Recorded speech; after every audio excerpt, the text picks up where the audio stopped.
Muy buenos días, mis amados hermanos, amigos. Gracias a Dios por su misericordia que nos concede la vida. En este inicio de semana quiero pues invitarles a dar gracias. Padre bueno, damos gracias por todo tu amor y misericordia para con nosotros. Gracias por cuidar de nosotros, Señor, por proveernos y sustentarnos. Gracias por extender tu mano para levantarnos cuando ya no podemos. Gracias porque siempre estás a nuestro lado.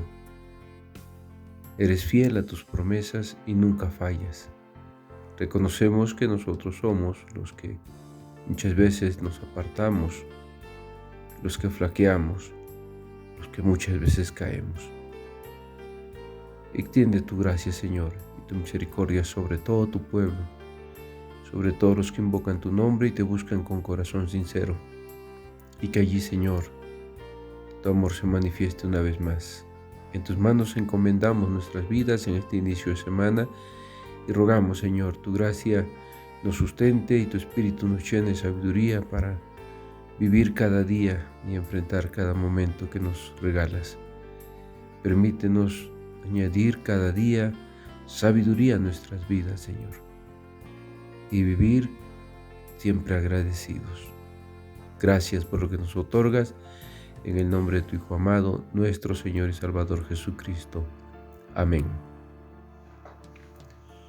Pues aquí estamos una vez más, por la gracia de Dios, reflexionando. Continuamos con este tema de la depresión. Hemos hablado acerca de la importancia de cuidar nuestro cuerpo, tener un equilibrio, pero también el alma del hombre necesita también cuidarla, alimentarla.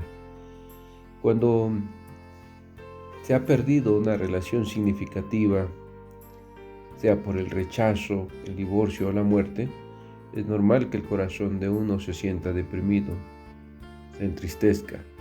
Sin embargo, después de un periodo de tiempo, es normal que también se recupere poco a poco el corazón de una persona y vaya teniendo cierto grado de sanidad. Si el corazón de uno no vuelve a su forma habitual, entonces podría estar en un estado depresivo. Nuestra alma, nuestra vida entera se ve afectada por la depresión. Hay varios pasos que necesitamos dar para recuperarnos y tratar con este asunto que es un mal que está padeciendo muchísima gente en nuestra sociedad. Recordemos que no solo se enferma el cuerpo, sino también el alma. Una de las claves para vencer la depresión crónica es cuidar las cosas en las que pensamos. Los estudios e investigaciones verifican que lo que una persona decide pensar literalmente cambia también su estado de ánimo, porque afecta la química de su cerebro. Así que usted necesita llenar su mente con la mente de Dios, saturarla con la perspectiva divina y con sus promesas. Romanos 12:2 nos dice que somos transformados por medio de la renovación de nuestra mente. Y el profeta Isaías en el capítulo 26, versos 3 y 4 nos dice: Tú guardarás en completa paz a aquel cuyo pensamiento en ti persevera, porque en ti ha confiado. Confiad en Jehová perpetuamente, porque en Jehová el Señor está la fortaleza de los siglos. Lo que nosotros pensamos ejerce gran influencia en nuestra actitud.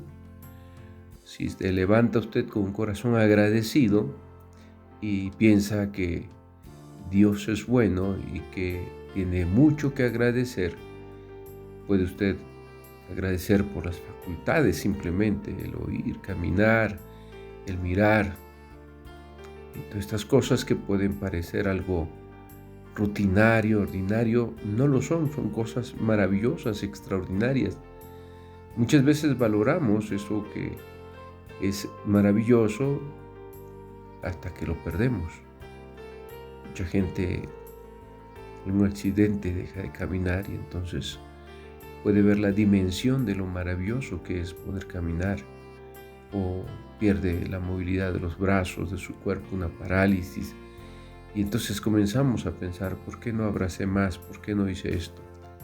Yo quiero decirle que hay mucho que agradecer a Dios, muchísimo. Estoy hablando de esas cosas que por la rutina diaria dejamos de verlas o de maravillarnos de ellas. Así que usted necesita renovar su pensamiento y recuerde, otra vez, lo que pensamos ejerce gran influencia en nuestras actitudes y nuestras actitudes determinan nuestras acciones. Así que lo que esté gobernando sus pensamientos estará gobernando su actitud y sus acciones. Por eso es importante recordar lo que dice el profeta Isaías: tú guardarás en completa paz aquel cuyo pensamiento en ti persevera porque en ti ha confiado. Como dijimos al inicio, a veces alguna pérdida en una relación significativa o de un ser amado o de un miembro de nuestro cuerpo. Hay personas que por causa de alguna enfermedad o accidente tuvieron que perder alguna parte de su cuerpo, algún miembro del cuerpo, una mano, un pie, etc. Entonces, aceptar esta pérdida es importante y poder seguir adelante. Todos nos sentiríamos contrariados. Yo creo que nadie puede decir, no, si a mí me llegara a pasar, yo lo superaría fácilmente. Creo que eso sería una falacia. En realidad son cosas difíciles que solo con ayuda de Dios y como dice el profeta Isaías, manteniendo un pensamiento en Dios, es que podemos realmente salir victoriosos, superarlo. Así que no es algo sencillo. Hay que ser muy compasivos y comprensivos con las personas que están pasando por estas pruebas de la depresión. Y recordar entonces que debemos enfocarnos en todo el bosque, no solo en un árbol. ¿Qué quiero decir con esto? Que muchas veces estoy viendo mi problema como una montaña enorme que no me deja ver el poder de Dios, la grandeza de Dios y lo maravilloso que todavía sigue siendo la vida a pesar de esa pérdida, de esa prueba que yo estoy pasando. Entonces, quiero invitarle para que usted pueda hacer dos cosas muy prácticas que pueden ir ayudando a cambiar la forma de pensar o lo que está en nuestra mente. Primero, puede escribir algunos pasajes bíblicos, leerlos varias veces al día y memorizarlos, ya sea que los escriba en una tarjeta, en una libreta o simplemente los pueda sacar impreso a través de en su computadora y en una impresora y colocarlos, pegarlos en la pared de su casa y memorizarlos. Hay textos como este que hemos leído y muchísimos, miles de promesas en la Biblia para sustentar el alma, para ayudarnos en los tiempos de prueba cuando nuestra mente pues se nubla por el pensamiento de tristeza o dolor. Recordemos, también quiero hacer énfasis en esta parte, cuando el Señor Jesús había resucitado, pero todavía algunos discípulos no le habían visto más que las mujeres en el sepulcro vacío y en el diálogo que tuvieron con Jesús allá en el jardín donde estaba el sepulcro. Había, por lo menos, el Evangelio nos narra de dos que iban camino de Emaús, tristes, apesadumbrados. Jesús se les apareja en el camino, va charlando con ellos. Han charlado mucho y hablado mucho. Jesús les abre las escrituras, pero los ojos de ellos estaban velados, dice. El dolor, la tristeza, la frustración, la pérdida de su maestro les impedía ver que las promesas que Jesús había hecho eran reales, verdaderas. Entonces, aunque Jesús iba con ellos caminando y les declaraba las escrituras, el corazón de ellos estaba cegado por la tristeza, el miedo, la frustración, ese dolor de la pérdida de su maestro, como hemos dicho. Y dice el Evangelio que cuando llegan a Emaús, que es el pueblo donde iban, Jesús hizo como que iba más lejos, y estos dos discípulos lo retienen. Le dicen que ya es muy tarde, que se quede con ellos a cenar. Jesús se queda, y lo maravilloso de esto es que cuando están en casa y Jesús a la mesa con ellos, parte el pan. Dice la Escritura que los ojos de ellos les fueron abiertos.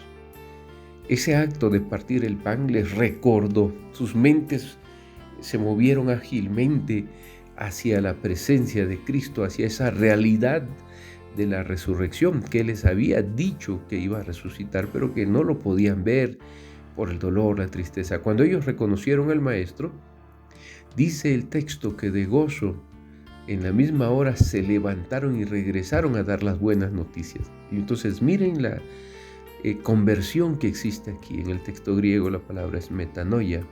Esta conversión es poderosa porque transforma la vida de la persona.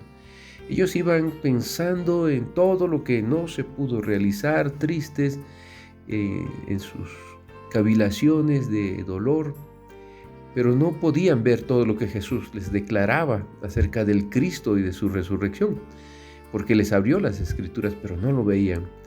Cuando pudieron cambiar su forma de pensar, cuando vieron al Cristo vivo, reconocieron y dijeron: no ardía en nuestros corazones cuando Él nos abría las Escrituras y nos declaraba todo lo que iba a pasar con el Cristo. Y esa explicación de las Escrituras que hizo Jesús cobró todo ese radical y profundo sentido. Aquí vemos personas deprimidas, tristes, que son renovadas, transformadas por el poder de la resurrección de Cristo. Así sucede, mis hermanos, cuando una persona logra colocar su pensamiento y su corazón entero en las promesas de Dios. Su corazón será transformado. Pasará de la tristeza al gozo, pasará a comprender el propósito de Dios para su vida en medio de esa pérdida o de ese dolor, y entonces vendrá la sanidad para su corazón. Yo le invito a que haga una lista de acciones de gracias. Por ejemplo, escriba 7 aspectos positivos de la vida e invierta un tiempo todos los días para agradecer a Dios por esas cosas de manera específica. Hemos dicho, desde las facultades cotidianas que tenemos hasta el techo, la comida, la familia, etc. Es importante que usted agradezca. En la siguiente semana haga una lista de otras 7 cosas específicas por las cuales puede agradecer a Dios, y continúe aumentando acciones de gracias a su lista cada semana. Esto le llevará a enfocarse, es una forma intencionada de enfocarnos en las cosas buenas que Dios derrama todos los días en nuestra vida. Recuerde que la depresión nubla el pensamiento de una persona con tristeza, dolor, frustración, miedo, angustia, etc. Entonces, una forma intencionada de cambiar esto es justamente enfocarnos en las cosas positivas. Esto tiene que ser con voluntad, tiene que ser intencionalmente. No se da porque una persona deprimida está pensando solo los pensamientos negativos. Es lo que hizo Jesús. Obligó a los discípulos a ir pensando en las promesas cuando les abrió las Escrituras. Muchos de los pasajes comenzaron a hacer esa chispa en el corazón de los discípulos. Por eso dice: no ardía en nuestros corazones cuando nos declaraba las Escrituras. Quiere decir que la palabra de Dios comenzó a hacer esa chispa que encendió otra vez ese ánimo, ese gozo, hasta que cuando partieron el pan, ese acto de partir el pan les recordó cuando Cristo partía el pan con ellos cotidianamente, la última cena, etc. Entonces, ya sus corazones estaban preparados para reconocerles, porque comenzaron a llenar sus pensamientos con las palabras de Cristo acerca de todas las promesas del Mesías y su resurrección. Creo yo que esto es algo maravilloso y poderoso. Antes que existiera cualquier recurso que hoy tenemos con los psiquiatras, los psicólogos, la medicina y la sanidad directa la daba el Espíritu Divino, la sanidad directa la daba a los hombres el Señor Jesucristo, el Cristo vivo y resucitado. Creo yo que cuando la Escritura dice que Dios es el mismo ayer, hoy y por los siglos, sigue siendo efectivo. Pero también creo que Dios nos ha dejado recursos y medios a través de la medicina y la ciencia para poder ayudar, no que sean la solución completa al dolor y al problema del alma en el corazón del hombre. Sabemos que solo Dios puede restaurar el alma completamente de una persona. Por eso es importante hoy pensar en este cambio y estos pequeños ejercicios de hacer una lista de cosas que agradecer y de llenar nuestra mente de promesas de Dios. Orar todos los días, comenzar con estas acciones puede ayudar a cambiar el corazón de alguien de manera muy eficaz y poderosa. Créalo, yo le invito a que usted lo pueda hacer con mucha fe. Aunque tenga dudas, aunque esté luchando, usted dígale: Señor, en tu nombre quiero iniciar estos ejercicios. En tu nombre quiero comenzar a creer. Y tenga por cierto que Dios transformará su vida. Hasta aquí la reflexión de hoy. Que Dios le bendiga. Tenga, como hemos dicho, un excelente inicio de semana. Si el Señor lo permite, mañana continuamos con nuestras reflexiones.